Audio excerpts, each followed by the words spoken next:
சற்று முன் கிடைக்கப்பெற்ற மிக மிக முக்கியமான செய்தி ஒன்று வெளியாகி உள்ளது.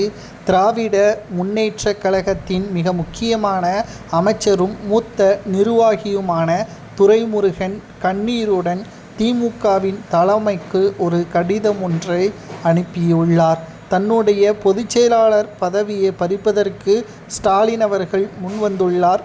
ஆனால் தானாகவே தன்னுடைய பொதுச்செயலாளர் பதவியை ராஜினாமா செய்வதற்கு தயாராக இருக்கிறேன். என்னுடைய இத்தனை ஆண்டு திமுகவின் அரசியல் பயணம் முடிவடைய போகிறது. ஆனால் எனது மகனின் எதிர்காலம் என்னை மிகவும் மோசமான நிலைமைக்கு மாற்றிவிடக்கூடாது. திமுகவில் எனது மகனுக்கு மிக முக்கியமான அங்கீகாரம் கொடுக்க வேண்டும் என்று கண்ணீருடன் திமுகவின் தலைவரும் தமிழக முதல்வருமான ஸ்டாலினுக்கு கடிதங்களை அனுப்பியுள்ளார் துரைமுருகன்.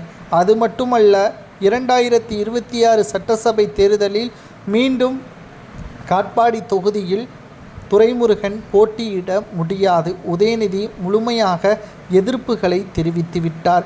அவரது உடல்நிலையை கருத்தில் கொண்டு அவருக்கு ஓய்வு தேவை என்பதையும் தற்பொழுது துரைமுருகன் பொதுச்செயலாளர் பதவியை முழுமையாக பறிக்க வேண்டும் என்று உதயநிதி மூலமாகத்தான் திமுகவின் தலைமை இந்த முடிவை எடுத்துள்ளது.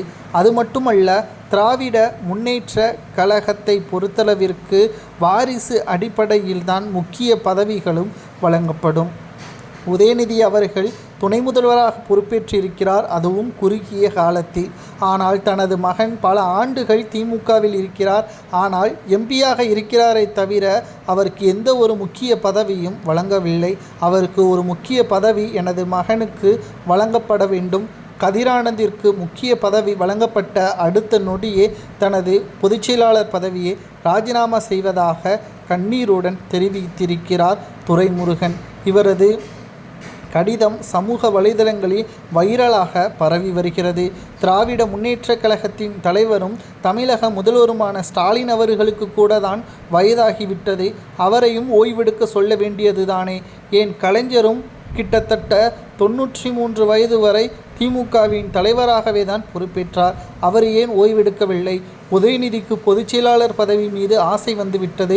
அதற்கு இடையூறாக துரைமுருகன் இருக்கிறார். அதனால்தான் அவரது பதவியை ராஜினாமா செய்ய வேண்டும் என்று தற்பொழுது அழுத்தம் கொடுத்து வருகிறார் என்ற தகவலும் சமூக வலைதளங்களில் வைரலாக பரவி வருகிறது.